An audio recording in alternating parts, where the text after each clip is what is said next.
Damos as boas-vindas a você que tem nos acompanhado nesses estudos ou você que está nos visitando pela primeira vez. Seguimos a nossa série sobre o livro de Êxodo e hoje nós temos como tema o concerto com Deus no Sinai, baseado no capítulo 19 deste belo livro da Palavra de Deus. Importante você ter uma cópia da Bíblia deste belo livro, porque juntos leremos algumas das passagens necessárias para entendermos o estudo de hoje. E importante também nós orarmos ao Eterno. E eu convido você para fazer isso junto comigo. Deus e Pai eterno, te pedimos que tu nos abençoes neste estudo, que tu nos orientes, que possamos entender o recado que tu tens para nós. Não apenas entender o recado, mas que possamos aplicar o que aprendermos em nossa vida diária. Muito obrigado pela vida de cada pessoa que nos acompanha. Em nome de Jesus te pedimos amém. Nesta parte introdutória do nosso estudo, vale dizer que quando Israel deixou o Egito, o seu destino inicial era o Monte Sinai. Não se sabe até hoje a localização exata do Monte Sinai. Há pelo menos 4 locais possíveis que nós podemos considerar para este monte. A interpretação mais tradicional identifica o Monte Sinai como um local chamado Jebel Musa. Jebel em árabe quer dizer montanha e Musa quer dizer Moisés. Então seria a montanha de Moisés e esse lugar está lá na ponta sul da península do Sinai. Aquele triângulo que faz a península, ele está lá embaixo na parte sul. Então esse é um dos possíveis locais para o Monte Sinai. Os israelitas haviam chegado nesse lugar 3 meses após saírem do Egito. Eles chegaram a esse local, que também tinha o nome como Deserto do Sinai, tendo acampado diante do monte. Essa é a linguagem que nós encontramos no texto bíblico. E isso está lá em Êxodo 19:1. Você depois pode dar uma olhada e nós vamos ler o capítulo 19 daqui a pouco, alguns outros versículos. Embora a península do Sinai não seja mencionada diretamente no Antigo Testamento, há 5 áreas de deserto, ou 5 nomes de deserto, de regiões desertas deste grande território que são mencionadas no texto bíblico. São eles os desertos de Sur, de Sim, de Parã, de Zin e de Sinai. Então, Sinai é um desses desertos de Sinai que nós encontramos naquela região. Dada a forma do tempo precisa que a palavra de Deus nos dá, do tipo 3 meses após a saída do Egito, há quem considere que esse momento era o momento certo que Deus havia planejado para que o povo de Israel chegasse naquele lugar. E tinha um motivo para isso, que é o que nós vamos ver ao longo do nosso estudo. O monte mencionado, ele às vezes é referenciado como Monte Horebe. Então existe uma discussão se é Monte Sinai ou se é Monte Horebe. Horebe ou Sinai podem ser considerados como sinônimos? Seria uma pergunta. Uma possível forma de nós conciliarmos essa questão é que Horebe pode ser considerado um nome genérico daquela região para aquela área do deserto de Sinai, e Sinai especificamente pode ser considerado como uma designação da montanha ou do monte de Deus ou do monte de Moisés. Moisés, olha só que interessante, ele já havia se encontrado antes com Javé no alto deste monte. Isso nós encontramos lá em Êxodo 3, quando ele foi chamado, Moisés foi chamado por Deus, quando ele encontrou aquela sarça ardente e Deus o convidou para ser aquele que iria liderar os israelitas para saírem do Egito. Nessa ocasião, muito interessante que Deus faz uma conversa com Moisés, o convence de que ele precisaria aceitar aquela missão, mas Moisés, muito relutante, das várias perguntas que Moisés faz ao Senhor, descrito lá no capítulo 3, uma dessas perguntas é o seguinte: quem sou eu? Ele dizendo ao Senhor, quem sou eu para ir ao faraó e tirar do Egito os filhos de Israel? E aí eu convido você para abrir, nós recordarmos, vamos voltar atrás um pouquinho, lá no livro de Êxodo, no capítulo 3, no verso 11 e 12, porque Deus vai trazer aqui não só um desafio como também um encorajamento e como uma profecia para Moisés. Então, no 3:11, no capítulo 3, verso 11, Moisés, conversando com Deus, ainda lá quando estava sendo chamado, falou o seguinte: Então Moisés perguntou a Deus: Quem sou eu para ir a Faraó e tirar do Egito os filhos de Israel?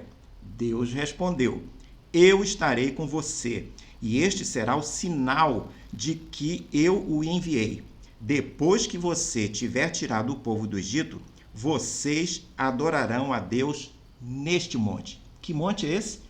O Monte Sinai, onde o povo de Israel, os filhos de Israel, haviam acampado, chegaram depois de 3 meses da saída do Egito. Então, aquela profecia ou aquela promessa que Deus fez de que Moisés, sim, seria competente para liderar os filhos de Israel saindo do Egito, saindo da escravidão do Egito, estava se concretizando naquela oportunidade. Foi nessa região também, vale nós observarmos um detalhe histórico, que Moisés reencontrou a sua família, que havia ficado em Midian. Em alguns dos estudos anteriores, 2 ou 3 estudos anteriores, nós aprendemos aquele caminho, aquela viagem que Moisés fez da terra de Midian até o Egito e levou a sua família, e há um episódio no meio do caminho e a sua esposa com os filhos voltam para Midian. Tempos depois, aqui nesse monte, a família de Moisés vai encontrá-lo e vai aderir, então, àquele grande movimento de saída rumo ou de viagem rumo à Terra Prometida. Nesta ocasião, quem leva Zípora, que era a esposa de Moisés, e os seus 2 filhos, foi o seu sogro, Jetro, que por algum tempo vai ficar junto com eles naquele lugar.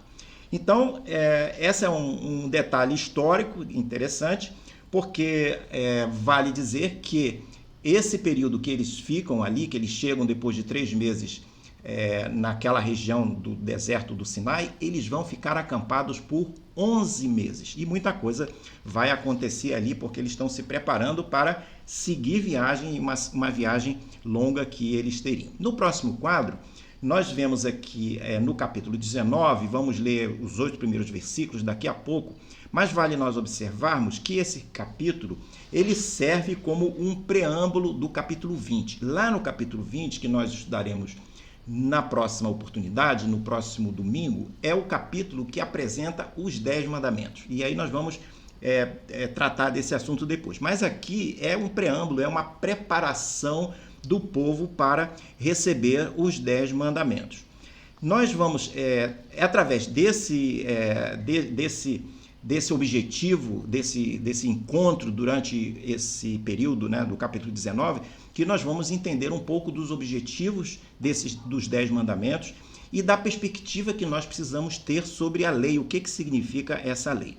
Nós vamos aprender também que esses mandamentos que vão ser trazidos ao povo de Israel no capítulo seguinte são mandamentos, são leis que valem para todos os povos, em todos os tempos. Ali há princípios universais valiosíssimos que nós oportunamente vamos observar alguns deles. Então, esse capítulo 19, num super grande resumo, nós podemos dizer que ele tem 3 partes. A primeira parte, ele mostra os objetivos de Deus para o povo de Israel. A segunda, a preparação do povo, como que eles precisariam se preparar para receber a lei, para receber os mandamentos que seriam trazidos para eles. E a terceira parte do texto, do capítulo 19, mostra a forma de manifestação de Deus, que como que ele iria aparecer. Moisés recebe instruções de Deus, vai explicar isso para o povo, e há todo um preparo, um ritual, um momento importantíssimo para o povo de Israel naquela circunstância. Era importante que os israelitas eles fossem preparados para receber a lei. A aplicação da lei estaria relacionada à atitude deles em relação à lei. Por isso, o propósito desse capítulo 19 é contribuir para moldar essa atitude do povo em relação à lei. Quando Moisés chega ao lugar, vindo lá saído do Egito, uma das primeiras coisas que ele faz é subir ao monte para ouvir Javé falar com ele.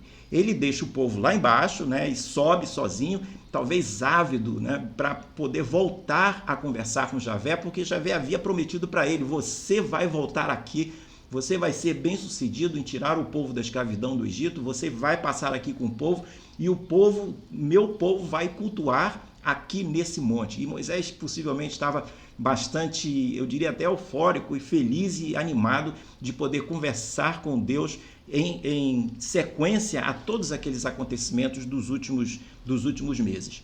Seria uma oportunidade também de Moisés virar a página dessa primeira fase. A primeira fase foi sair do Egito, ter sido vitorioso do Egito. Várias adversidades aconteceram no caminho, várias experiências, mas ele havia então finalmente chegado ali no monte, chegado no monte do Senhor, que Deus havia prometido que assim aconteceria. E esse monte é um ponto marcante, porque ali eles vão receber a lei e de certa forma vão se preparar para seguir adiante. Era um momento também de agradecimento e de celebração de tudo aquilo que havia acontecido. E um momento também de instrução à medida que, como eu mencionei, seria a oportunidade deles receberem a lei. E com isso, novos compromissos eles haviam de receber. E Javé, nós vamos verificar que ele vai instruir Moisés sobre o que Moisés falar para o povo. E aí nós vamos ler esses primeiros 8 capítulos aqui de Êxodo 19, porque nós lemos um super resumo dessa parte introdutória que nós fizemos e vemos aqui também os versículos em que Deus começa a instruir Moisés sobre o que ele deveria falar com o povo. Então vamos lá, abra sua Bíblia junto comigo, capítulo 19, versos 1 a 8, nós lemos o seguinte: No terceiro mês, depois da saída dos filhos de Israel da terra do Egito, ter 3 meses que nós mencionamos, no primeiro dia desse mês, eles chegaram ao deserto do Sinai. Tendo partido de Refidim, vieram ao deserto do Sinai, no qual acamparam ali. Ali Israel acampou em frente ao monte. Moisés subiu para encontrar-se com Deus. Olha lá, Moisés subindo rapidamente o monte para encontrar com Javé. E do monte o Senhor o chamou e lhe disse. Aquele encontro vai acontecer novamente. E aí Deus diz: Assim, Moisés, você falará à casa de Jacó e anunciará aos filhos de Israel. Vocês viram o que fiz aos egípcios e como levei vocês sobre as asas de águia e os trouxe para perto de mim. Agora, pois, se ouvirem atentamente a minha voz e guardarem a minha aliança, vocês serão a minha propriedade. Propriedade peculiar dentre todos os povos, porque toda a terra é minha, e vocês serão para mim um reino de sacerdotes e uma nação santa, uma nação separada. São estas as palavras que você falará aos filhos de Israel. Moisés foi, chamou os anciãos do povo e expôs diante deles todas essas palavras que o Senhor lhe havia ordenado.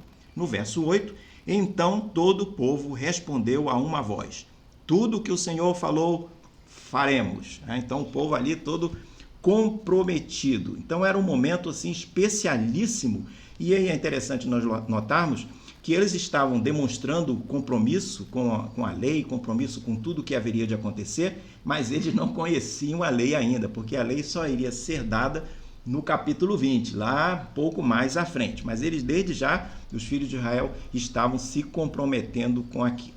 No próximo quadro, nós seguimos mais um pouco ainda no capítulo 19, e nós lemos o verso 10, o verso 12, e vamos ler também de 16 a 20, porque estes versículos todos, eles nos ajudam a entender qual o objetivo que Deus apresentava ali, possuía naquele momento em relação ao povo. Por que o povo estava parado? Por que tudo aquilo estava acontecendo? Vai haver um evento, que é o evento da entrega da lei, um evento do reconhecimento do poder de Deus pelo povo. Então era um momento especial. Então nós vamos ler aqui o capítulo 10 e o 12, 10 a 12, e depois o 16 ao 20. O 10 diz o seguinte, ainda Deus dando instruções a Moisés. E o Senhor disse a Moisés: vá ao povo e consagre-o no dia de hoje e amanhã, que eles lavem as suas roupas e estejam prontos para o terceiro dia, porque no terceiro dia o Senhor, à vista de todo o povo, descerá sobre o monte Sinai. Marque ao redor do monte limites para o povo, dizendo: tomem cuidado para não subir o monte, nem tocar a sua extremidade. Todo aquele que tocar o monte será morto. Mão nenhuma tocará nele. Se o fizer, será apedrejado ou flechado. Quer seja animal, quer seja homem, não viverá. Quando soar longamente a trombeta, então subirão ao monte. Moisés desceu do monte para junto do povo e consagrou o povo, e eles então, Moisés segue dando as instruções para o povo. O povo de Israel estava num ponto assim muito importante, porque ali eles vão receber instruções de como eles iriam proceder para o recebimento da lei. Então, há uma série de procedimentos que Deus estabelece ali para eles. Vale nós observarmos que qualquer povo, para existir, ele precisa de pelo menos 3 coisas. Lembre que a Bíblia, a própria palavra de Deus, chama os filhos de Israel. Não é claro, às vezes a palavra povo é dita assim de uma maneira muito ampla, mas o povo de Israel como tal, ele vai se formar ao longo do êxodo, ao longo dessa viagem. E um povo, como eu estava mencionando de modo geral, ele precisa, para existir, ele precisa de ter um idioma, ele precisa de ter um território e ele precisa de ter uma constituição, ele precisa de ter as suas leis. Ali, no caso dos filhos de Israel, o idioma já estava presente, eles já falavam lá o hebraico, eles possuíam a língua deles normal. O território eles iriam conquistar depois da viagem, quando entrassem na terra de Canaã, eles iriam ter a sua terra. Mas a lei, a Constituição, estava sendo dada naquele momento. Então observe o processo de composição, de constituição do povo como está acontecendo. Haveria, importante nessa cerimônia que está sendo mencionada, haveria uma vinculação do povo com Deus. O povo seria a possessão de Deus, é o que nós lemos lá no verso 5. Se você pegar a sua Bíblia, olha só o que ele diz aqui. Agora, pois, se ouvirem atentamente a minha voz e guardarem a minha aliança, vocês serão a minha propriedade peculiar dentre todos os povos, porque toda a terra é minha, e vocês serão para mim um reino de sacerdotes e uma nação santa.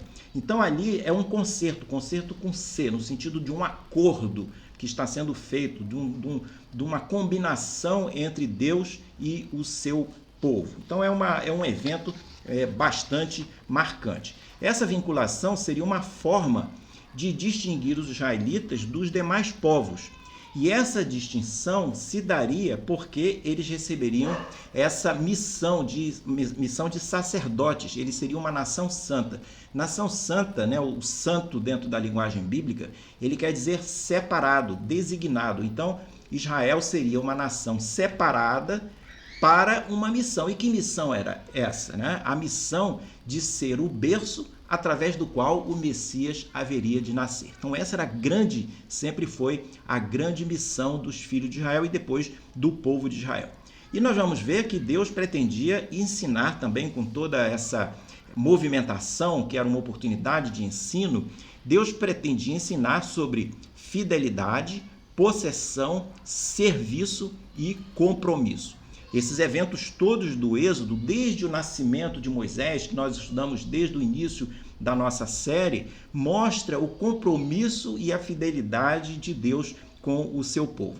Deus pretendeu então que a resposta a esse compromisso dele com o seu povo, a resposta fosse que o povo se empenhasse em cumprir a lei que ele, Deus, daria ao povo. Então esse é o concerto, né? O concerto é 2 partes, né? Uma parte tem obrigações, a outra tem obrigações, as coisas são então combinadas dessa maneira.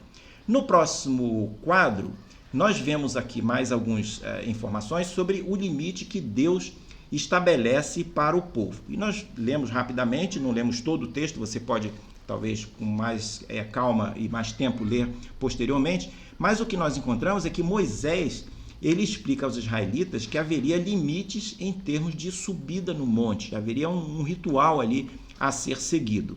Os limites seriam tanto para homens como para animais, como nós lemos. E a violação desses limites seria uma grande ofensa punida com a morte. Era um negócio assim muito, muito drástico. Essa ofensa a ser punida era a irreverência, era por conta de uma possível irreverência demonstrada pela violação dos limites. Então Deus estabeleceu limites e disse, olha, aqui é sério, vocês têm que reconhecer a minha santidade, os meus mandamentos, e Deus vai então começar a exigir o compromisso do povo. Então a ofensa seria não reconhecer a santidade de Javé, não reconhecer a autoridade de Javé. Então ele estabelece limites para serem cumpridos. Até mesmo a curiosidade de entrar numa área na área delimitada poderia ser punida. O próprio texto nos relata sobre isso. Isso tudo se daria especialmente naquela área designada em que Deus haveria de descer e se manifestar de uma forma audível e visível, de alguma forma, para o povo. Tudo isso, se esses limites não fossem obedecidos, seriam vistos como uma irreverência, como uma falta de reconhecimento da autoridade e da santidade de Deus. A montanha se tornaria sagrada pela presença de Deus durante aquela manifestação que Deus faria ao povo. Até os dias de hoje, vale nós observarmos que a irreverência ela costuma ser resultado de uma percepção inadequada quanto à santidade de Deus. Além de se manter afastados do monte do Senhor, como como nós vemos aqui nas instruções, os israelitas também teriam que se preparar para o encontro com Javé. Então eles precisam se consagrar, se preparar, vestir roupas limpas, né? Eles pentear o cabelo, né? Fazer a barba, se arrumar todo, porque aquele seria um momento de solenidade. Isso é como equivalente, essa santificação, esse preparo, é equivalente a quando um atleta vai a uma competição olímpica ou paraolímpica, ou outra qualquer tipo de evento esportivo. Então, o atleta ou o time, né, se for uma equipe, ela se separa, ela muda a sua dieta, muda as suas práticas, dorme mais cedo, acorda mais cedo. Então é toda uma preparação, porque aquilo é um grande evento que as pessoas têm que se dedicar, dar de si, colocar toda essa energia naquilo. Então isso é que é ser santo, é ser separado, é ser dedicado. Então Deus está exigindo que o povo, para aquele evento da chegada da lei, da promulgação da lei, que eles estivessem preparados e santificados, separados, prontos para aquele momento de alta consideração espiritual. Então, essa é a nossa visão prévia, né, do que vai acontecer. Dentro dos propósitos de Deus, vale nós observarmos que aquele rigor que apresenta aqui no texto, possivelmente tinha como um dos seus objetivos a instrução do povo. Deus estava, como até mencionamos isso, instrução quanto à questão da santidade, quanto à questão da disciplina. Somente no momento certo, quando fosse tocado as trombetas, é que o povo poderia subir, e eles iriam subir até um platô, e não até lá em cima onde Moisés havia estado, mas eles iriam subir para haver aquela manifestação de Deus. A partir desse episódio, nós vamos encontrar, de uma maneira geral, que a aspiração do israelita passa a ser alcançar o sagrado. Então, para alcançar o sagrado é onde Deus estava, era se aproximar de Deus. Deus é santo, é sagrado. Então, quem quiser se aproximar de Deus precisa cultivar esse sagrado. E para isso, o israelita teria que se empenhar e viver num estado de pureza, seja lá o que significa esse estado de pureza. E aí, em busca da pureza, significaria, de uma maneira espiritual mais ampla, viver em conformidade com a vontade do Santo de Israel. Acontece que houve uma realidade imediata, que nós podemos dizer assim, realidade imediata do sagrado, que passaria a incluir, que ali no dia a dia, nas práticas do povo, passaria a incluir também a higiene e os alimentos. Mais à frente, o texto registra uma série de regras em relação a comidas, a práticas, que evitariam a contaminação da água, o contágio, a infecção ou a infestação. São práticas muito interessantes que são encontradas nos relatos bíblicos. Há especificações como que o acampamento ou os acampamentos deveriam ser feitos. E se por um momento nós separarmos, nós nos abstermos da questão espiritual, da questão religiosa, a simples análise dessas práticas ela é de grande valor histórico, grande valor cultural, porque é uma série de políticas públicas de saneamento, de higiene, que seria necessário porque o povo iria enfrentar uma viagem muito dura através do deserto e eles precisavam se proteger para não morrer de pragas, morrer de doenças e morrer de alguma outra adversidade física que iria acontecer. Eles precisavam ter boa saúde, mesmo diante das limitações do deserto, com falta de água, falta de comida, como nós vamos comentar daqui a pouco. Mas essas práticas, elas tiveram iniciativa, esse propósito, essa sabedoria de Deus para preservar o povo. Deus precisava que o povo fosse saudável para poder sobreviver toda aquela viagem que eles estavam fazendo. Olha só, 2 milhões de pessoas, como nós mencionamos no estudo anterior, viajaram 3 meses pelo deserto, haviam chegado ali, não há relato de que houvesse tido mortes e doenças, eles estavam ali sob a proteção de Deus.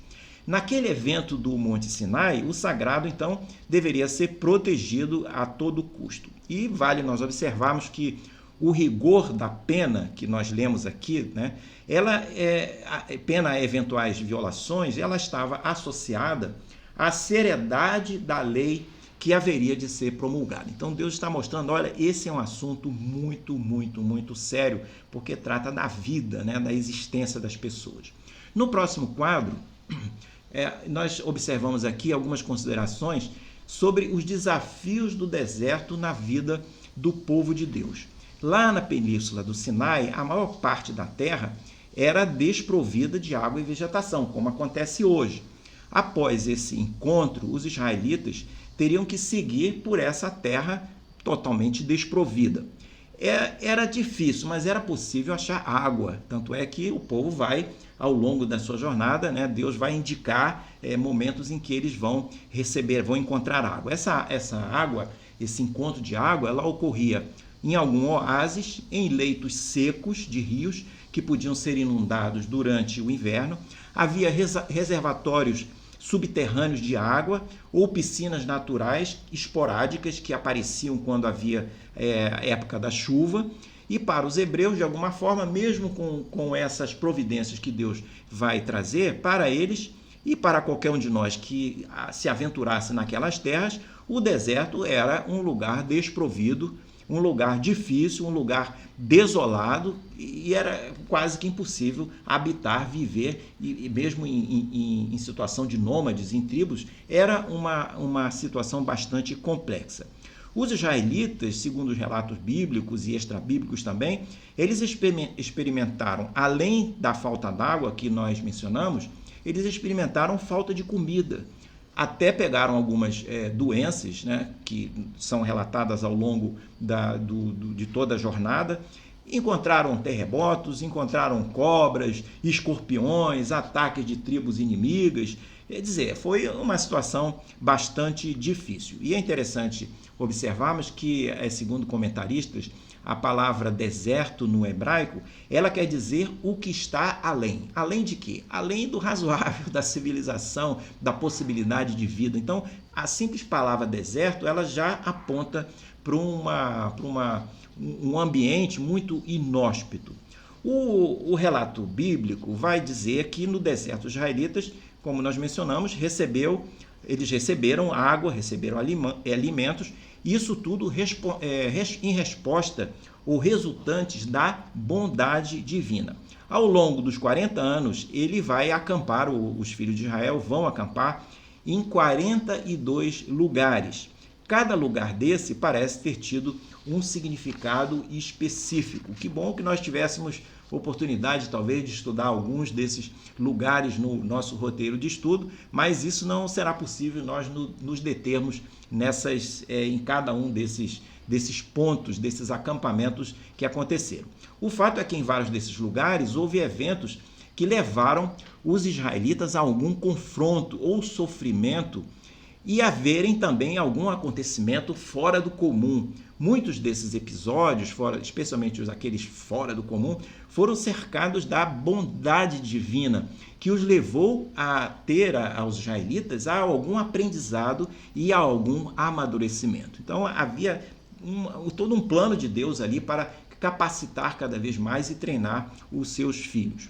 As bênçãos quase sempre foram recebidas com desdém, amargura e murmuração. É isso que nós encontramos quando nós lemos esses episódios do livro de Êxodo. De um modo geral, o povo recebeu essas bênçãos dessa maneira assim meio negativa.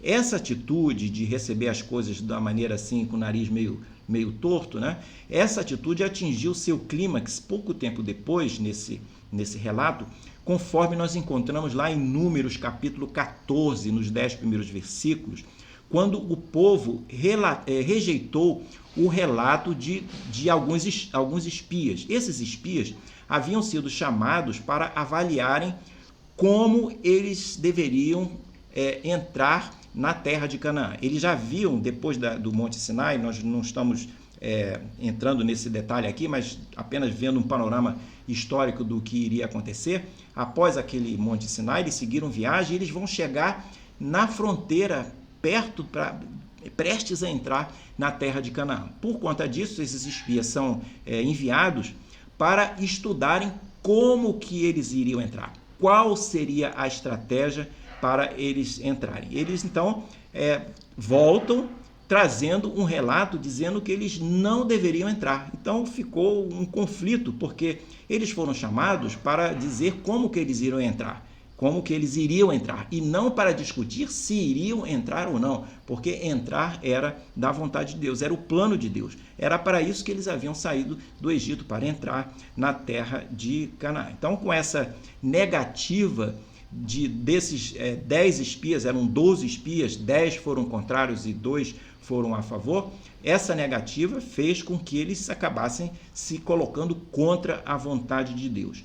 E essa rebelião os levou a não entrarem em Canaã, poucos meses após terem saído do exílio do Egito. Então, em vez de ter passado 40 anos no deserto, eles poderiam, alguns meses depois, ter entrado na terra de Canaã. Mas por conta dessa reação deles, eles não entraram naquela oportunidade e vão, então, andar 40 anos pelo deserto. E aqui nós encontramos um paralelo valioso para a nossa vida presente. Muitas pessoas focam mais nos problemas do deserto e focam mais nas dificuldades do que nas bênçãos e nas soluções que Deus provê. Pela absoluta falta de visão, o que ocorre é que muitos deixam passar oportunidades de deixarem o deserto para trás e entrarem na terra de Canaã, entrarem na terra prometida. É o que ocorre às vezes hoje e em algumas igrejas, quando projetos são colocados de lado. Uma minoria, então, sem a devida visão e sem a confiança no Senhor, acaba levando os demais a permanecerem no deserto e perdem aquela oportunidade que Deus colocou ali para eles. A murmuração do povo refletiu a falta de confiança em Javé. Eles deixaram que as dificuldades da vida no deserto fossem maiores do que as providências de Deus.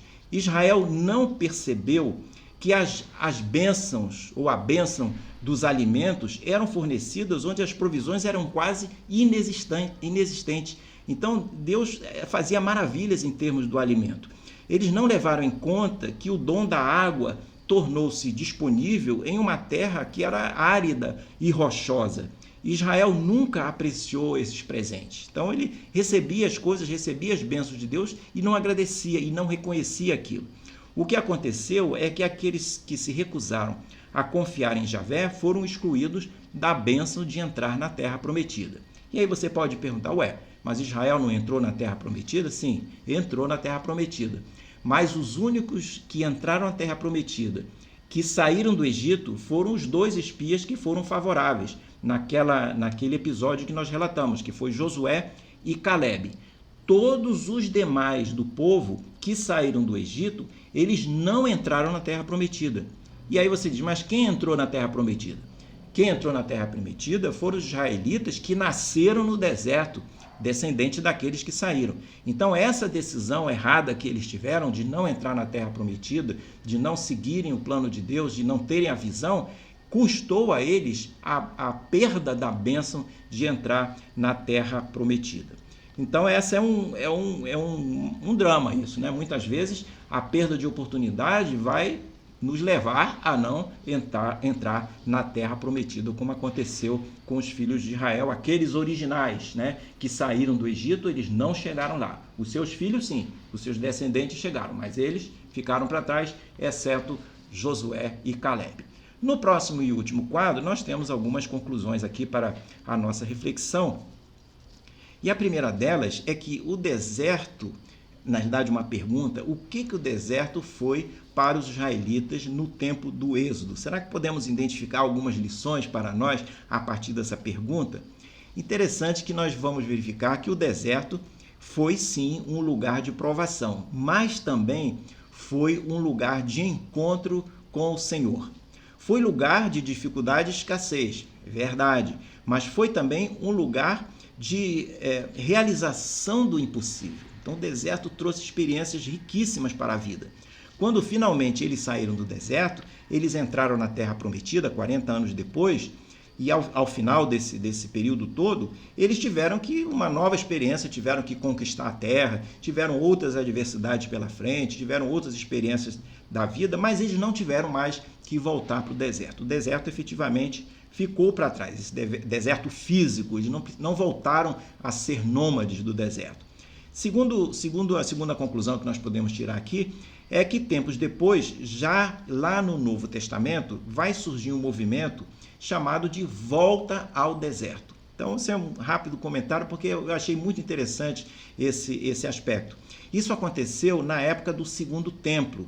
Esse movimento, ele acabou entendendo, de alguma forma, esse movimento de volta ao deserto, que muitas práticas religiosas estavam mais para o ritual do que efetivamente alinhadas com o que Deus desejava. E aí, alguns abandonaram o templo, abandonaram o culto no templo para voltarem ao deserto, porque acreditaram que lá eles poderiam se reencontrar com Javé. Javé não teria estado com eles durante 40 anos no deserto, eles então vão em direção ao deserto buscar esse reencontro com Javé. Então, para eles, o deserto era um lugar de reparação espiritual.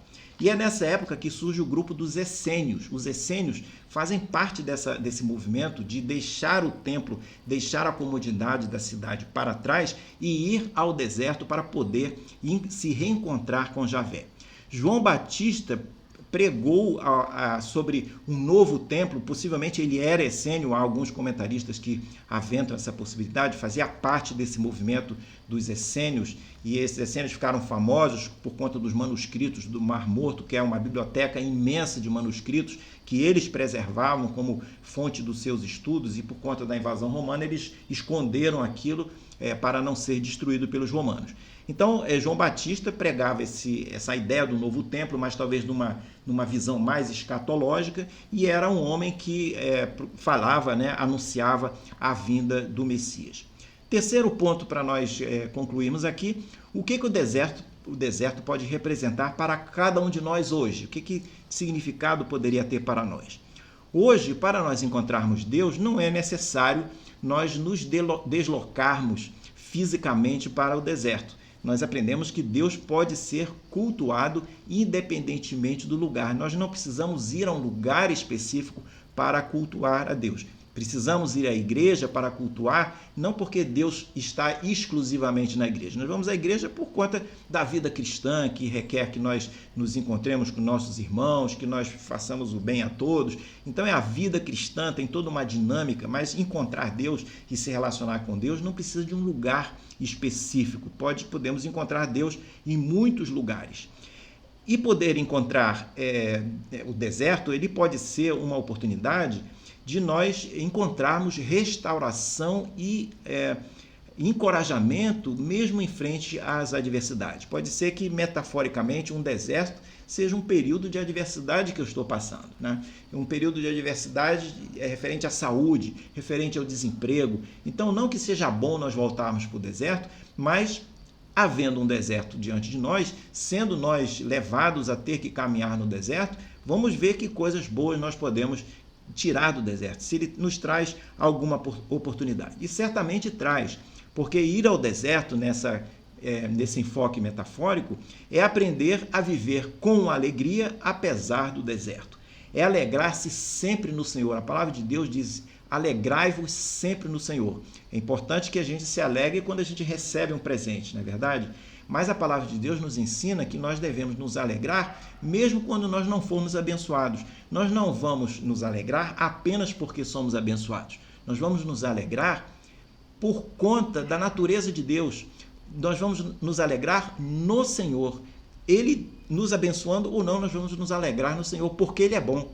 Então essa é a mensagem que a palavra de Deus nos ensina. Então, estando no deserto, apesar do deserto, nós poderemos nos alegrar no Senhor, porque Ele é a nossa fonte de alegria.